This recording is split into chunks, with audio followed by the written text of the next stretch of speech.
Hi friends, I'm excited with a now word, a Rhema word. Trust me guys, this is a word that's brewing in my heart. I'm staying in a hotel which has a very fast internet. So I thought, why not? Because now whatever I think I can post it, which is also very dangerous. But now I'm thinking good things. So I'm going to go ahead and post what I'm thinking right now. Guys, this is a word that God has been brewing in my heart. Numbers chapter 14 verse 4. It says like this: so they said to one another, let us select a leader and return to Egypt. My friends, God is bringing them out of Egypt into Canaan. But the problem is half of the journey, they're halfway through, they're almost there. But now they're saying, can we go back?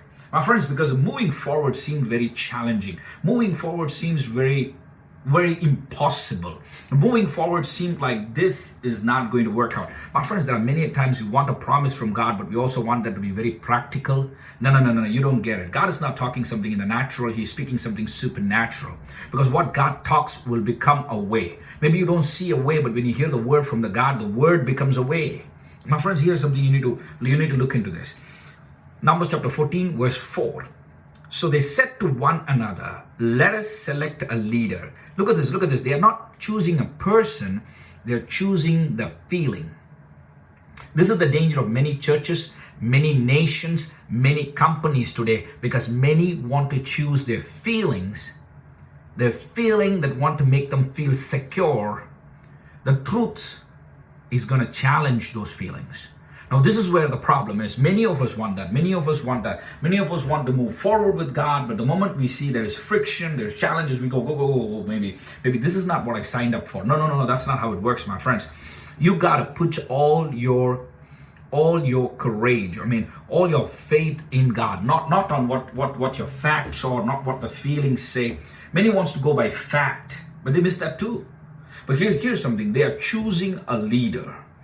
Many churches are doing this today. They gang up right now. The moment the truth challenges them, they gang up. People become too polarized right now. They either go this side or that. No. Truth wants to challenge you.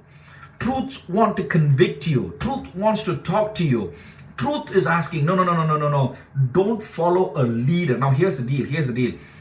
A crowd mentality right away. They said to one another, they made a crowd. Don't you realize sometimes you don't feel like that, but the moment you get into the crowd, you don't realize, you start talking like the crowd because you need to please the crowd. Man, this is a warning for you to come out of the crowd. God has not called you to be in the crowd. God wants you to be a leader. You're not following the crowd is going to follow you, because you are someone who will lead people out of fear. God wants you to be a person who will lead people out.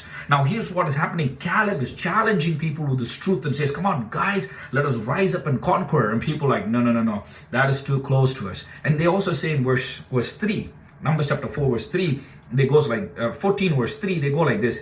They say, what if we become victims? Oh, wow. Then they say, would it not be better for us to return to Egypt? For really? Do you realize it? There are many churches, they don't move forward because there's a gang mentality. There are many churches, many places, they don't move forward because there is this gang, because one person is pleasing another person in the crowd, and the crowd is keeping them away. Guys, do you realize something? That whole generation was erased in the wilderness. Let me warn you this.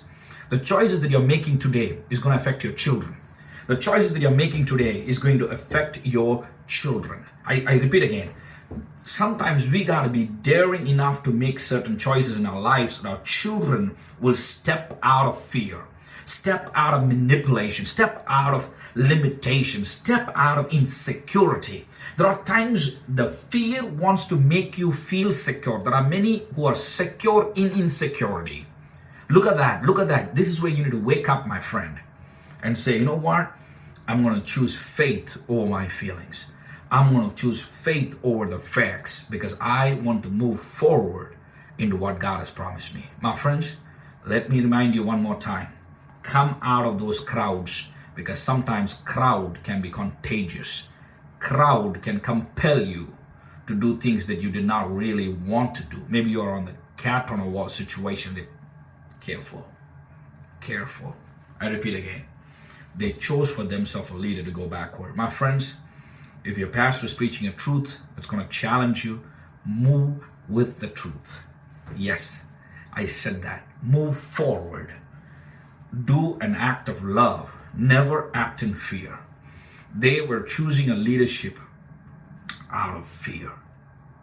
Friends, wake up.